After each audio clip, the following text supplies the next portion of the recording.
Vous avez rappelé que l'Allemagne fait partie du top 8 des réserves de charbon, et pourtant au niveau européen, ils sont assez moteurs sur la réduction des émissions de gaz à effet de serre. Alors est-ce que c'est des bisounours? Alors ils sont moteurs sur la réduction, ou il y a des gens qui ont un discours moteur sur la réduction? Je peux me tromper dans ce cas-là. J'ai fini ma question quand même, donc est-ce que c'est des bisounours ou des escrocs? C'est les deux à la fois. On va se livrer à une petite analyse secteur par secteur. Dans le domaine de la performance thermique des bâtiments, les Allemands ont une politique plus volontariste que la nôtre. Dans le domaine de la performance des moyens de transport, ils ont une politique beaucoup plus laxiste que la nôtre, puisque les industriels qui font le plus pression à Bruxelles pour qu'on ne baisse pas par la réglementation rapidement les consommations maximales admissibles des véhicules neufs qu'on vend, c'est les constructeurs allemands. Ils viennent de gagner une manche à Bruxelles là, pour alléger les contraintes sur les constructeurs d'automobiles allemands qui peuvent vendre comme ça des voitures plus lourdes et qui consomment plus. L'Allemagne fabrique des tanks, du reste historiquement ça a très bien marché si je fais une mauvaise blague. Et elle n'a pas l'intention de fabriquer des tout petits machins, très sobres et très légers. Donc ça c'est plutôt une spécificité française en fait, on va dire historiquement. Donc l'Allemagne sur le plan de la construction automobile essaye de faire perdurer une industrie qui va dans le mauvais sens. Et alors elle a trouvé une astuce, elle dit non c'est pas grave, on va faire des tanks électriques. Alors, quand vous regardez les émissions de fabrication du tank électrique, voiture plus batterie, vous êtes à peu près aux émissions de fonctionnement d'une 2 chevaux à pétrole qui ferait 500 kg et qui serait hybridée à l'air comprimé. Donc c'est rien que les émissions de fabrication. À chaque fois qu'il s'agit de durcir le système de quotas de CO2 qui s'applique à l'industrie lourde, les premiers à être vent debout, pardon du mauvais jeu de mots, c'est les Allemands. L'Allemagne a effectivement une industrie lourde qu'elle entend garder, donc elle n'entend pas du tout se réindustrialiser avec une industrie qui serait moins lourde, en fabriquant moins de matériaux de base. L'industrie lourde, il faut la contracter dans un monde qui s'occupe du climat. Donc l'Allemagne dit qu'elle s'occupe du climat, mais n'a absolument pas l'intention de contracter son industrie lourde. Ensuite, l'Allemagne dispose de centrales à charbon. Il ne vous aura pas échappé que la transition énergétique à l'allemande, c'est je garde mes centrales à charbon et je bazarde mes centrales bas carbone. Donc pour le climat, je fais l'exact inverse de ce qu'il faudrait faire. Entre 100 et 200 km² de terrain en Allemagne qui ont été totalement décapés, décaissés sur 50 à 300 mètres. Ça a détruit des villages pour alimenter des monstres de pollution qui bazardent des particules fines partout. C'est du French bashing vu par la presse française que de parer l'Allemagne de tous les lauriers de la transition énergétique. C'est pas du tout ça qu'ils sont en train de faire, je le redis. Ils sortent du nucléaire en augmentant le gaz, soit dit en passant, et en augmentant les énergies intermittentes. L'éolien en Allemagne, en Espagne ou au Portugal ne peut être intégré au réseau électrique que parce qu'il y a des moyens de production fossiles pour prendre le relais. Les fournisseurs d'électricité utilisant des moyens de production intermittents ne peuvent le faire que parce qu'il y a d'autres fournisseurs capables de produire quand le renouvelable ne produit pas. Sur la partie énergie intermittente et gaz, un truc aussi qu'on vous dit pas souvent dans la presse, la puissance pilotable donc en Allemagne c'était 100 milliards de watts, 100 gigawatts en 2002, c'est 100 gigawatts en 2017. Ils ont baissé le nucléaire, ils ont monté le gaz. Exactement pareil. Et ils ont rajouté par-dessus des éoliennes et des panneaux solaires parce que c'est pas pilotable. Donc si on veut que les trains de la Deutsche Bahn partent même quand il n'y a pas de vent et pas de soleil, ce qui arrive par exemple une journée anticyclonique où il fait nuit déjà l'hiver, eh bien il faut garder la puissance pilotable qu'on avait avant. Voilà. Donc ce que est en train de faire l'Allemagne, c'est quelque chose qui est très particulier. C'est pas du tout quelque chose qui est réplicable si on veut baisser les émissions de CO2. Supprimer du nucléaire qui fait pas de CO2 pour ajouter des ENR qui font pas de CO2, ça change rien aux émissions de CO2, hein, c'est neutre. Donc, sur le plan environnemental, vous pouvez regarder tous les indicateurs que vous voulez, ils font fausse route sur tous les plans en ayant gardé le charbon, enfin le lignite, et en bazardant leur nucléaire. Du reste, dans l'accord de coalition qui vient d'être passé entre les deux grands partis qui arrivent au pouvoir, il y a une phrase qui dit « on fera tout ce qu'on peut pour torpiller le nucléaire en Europe ». Donc les Allemands ont entraîné l'Europe derrière dans une course ruineuse aux équipements importés solaires et éoliens, alors que si on avait fait du nucléaire national, on aurait déjà supprimé à peu près tout le charbon en Europe, avec les mêmes sommes que celles qu'on a dépensées, 1000 milliards d'euros. Donc les Allemands, sur le plan du climat, ils nous entraînent totalement dans la mauvaise direction, et ils font pas ça que chez eux, ils font ça partout en Europe, en essayant d'entraîner le reste de l'Europe.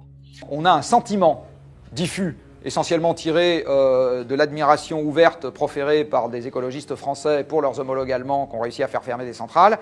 Vous avez l'impression que c'est un pays très en pointe. En fait, quand vous regardez le truc dans le détail, ça se discute beaucoup plus. Et enfin, si vous dites « je vais m'intéresser qu'au résultat », donc je me fous des discours, ce qui m'intéresse c'est le résultat. Le résultat, c'est qu'en termes d'émissions nationales, les Allemands sont à 10 tonnes de CO2 par personne et par an, les Français à 6. Voilà. Donc, après, ça c'est le fait. Vous avez trois manières de dire oui mais je m'en fous, la dérivée compte plus que la valeur absolue, oui mais et puis dans tel secteur ça compte plus que dans tel autre, et puis voilà. Donc, par contre, l'idée simple que je n'accepte pas, c'est ils sont vachement plus écolos que nous. Ça non. Ils dépensent 2 fois plus de CO2 par personne que nous, donc on ne peut pas dire qu'ils sont plus écolos que nous. Ça dépend du critère. On est en train de faire encore pire. Ça dépend du critère. Si vous considérez encore une fois que la question dépendance à l'énergie importée plus changement climatique induit est le premier truc dont il faut se préoccuper, alors je pense que la France est plus écolo que l'Allemagne. Ce que je montre ici, c'est la part du mix énergétique qui est constitué d'énergie sans carbone. Alors là, par contre, je raisonne en énergie primaire, donc l'énergie qu'on prélève dans l'environnement, dans les pays qui ont le 50 ou 60 mix les plus décarbonés de la planète. Alors ce que vous voyez, c'est que celui qui arrive en tête est un pays qui est marginal par sa population. Hein. J'aime beaucoup les Islandais, mais enfin ils sont 300 000. Ensuite, vous avez des pays qui sont très richement dotés en montagne, la Norvège, la Suède et la Suisse. Et en fait, la France est le premier des pays un peu plats, parce que les montagnes n'occupent quand même pas l'essentiel du relief, et le premier des pays du G20 en termes de décarbonation de son mix actuel. Dit autrement, si on n'avait pas le nucléaire, ben vous voyez, on aurait la petite part verte et la petite part bleue, et toute la grosse part orange, c'est-à-dire le nucléaire, ne contribuerait pas à la décarbonation du mix. Et donc, en ayant mis, comme les Allemands, des centaines de milliards éventuellement dans les éoliennes, on serait péniblement au niveau des Allemands, ou au niveau des Belges, ou au niveau, etc., c'est-à-dire dans des pays qui sont plats, et donc il n'y a pas la possibilité d'avoir énormément de montagnes pour alimenter des barrages. Ce qu'on voit également, c'est que si on regarde la part du décarboné dans le mix, c'est un peu discutable de considérer que la France est en retard sur l'Allemagne. Si vous considérez que le premier truc dont il faut se préoccuper, c'est un risque d'accident de centrale nucléaire, alors ils sont plus écolos que nous. Si vous considérez que le premier truc dont il faut se préoccuper, c'est le nombre d'éoliennes dans un pays, indépendamment des émissions de CO2, des importations d'hydrocarbures, etc., ils sont plus écolos que nous. Non mais, vous comprenez, vous avez une réponse par critère. Après, vous ne pouvez pas faire l'économie d'une hiérarchisation des critères. C'est incontournable. Est-ce que tu as un avis sur le nucléaire ? Question de ingé. Oh là, j'ai des débats avec des copains là-dessus. Hein, ouais. Contre. Le positionnement des gens sur ce truc-là va être la hiérarchie des arguments dans leur tête. Et moi, la hiérarchie des arguments sur le nucléaire dans ma tête, c'est problème de sécurité et pour l'instant, pas de solution pour les déchets nucléaires à part les enterrer profonds et démerdez-vous. Donc moi, je le mets au début. Alors, ça n'annule pas l'argument sur, évidemment, ça produit moins de CO2 et on aurait besoin de ça en ce moment, de produire moins de CO2. Mais moi, dans ma hiérarchie, dans ma tête, je trouve que le risque est trop gros. Il y a un papier qui a été publié en juillet dernier de 2 anciens ou récemment anciens antinucléaires en Allemagne, 2 chercheurs, et qui disent, bon, dans le contexte actuel, inverser l'ordre des priorités, fermez d'abord le lignite et le nucléaire, on verra ensuite. D'accord ? Et si vous faites ça, plutôt que de fermer d'abord le nucléaire et ensuite le lignite, on économise 10% de nos émissions de CO2. C'est pas rien, 10% des émissions de CO2 allemandes. Hein.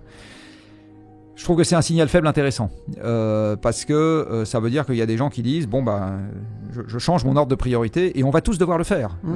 C'est ce que je disais tout à l'heure. Le problème de l'énergie, c'est que c'est systémique.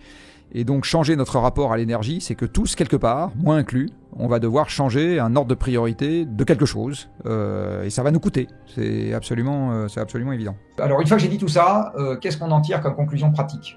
On en tire comme conclusion pratique que je ne crois pas une seconde qu'on fera l'ordre du climat avec l'Allemagne. Ne comptez pas une seconde sur l'Allemagne pour faire quoi que ce soit de sérieux dans le domaine du climat. Il faut faire le tour. Les gens qui sont prédisposés à faire des choses sérieuses sur le climat, c'est les Anglais. Donc c'est dommage qu'on ait eu un Brexit, il aurait mieux valu qu'on ait un Germanexit pour faire l'Europe du climat. Donc la transition qui aujourd'hui pour moi est intéressante, c'est ce qui se passe en Suède, c'est ce qui se passe en Grande-Bretagne, c'est éventuellement ce qui se passe en Finlande, c'est pas inintéressant non plus. Ce qui se passe en Allemagne, c'est tout sauf un exemple à suivre. Il faut faire une coalition extra-allemande, et c'est une fois que cette coalition sera faite qu'à ce moment, il faut discuter avec les Allemands, qui sont quand même, il faut le dire aujourd'hui en Europe, quand même un peu dans une logique de rapport de force. Donc tant qu'on n'arrive pas à peser de son poids face à eux, on perd le rapport de force. La France, aujourd'hui, n'ose pas tenir tête à l'Allemagne, n'ose pas lui dire, écoutez, vous êtes gentil, mais là, non, donc on ne fera pas ça, ou bien on n'est pas d'accord avec vous. Je pense qu'aujourd'hui, on est un peu trop timoré dans cette histoire. Alors, si on a très envie de rester timoré pour d'autres raisons, à ce moment, allons discuter avec d'autres. Des choses intelligentes à faire sur le climat, mais pas avec les Allemands. C'est une cause perdue, me semble-t-il, aujourd'hui.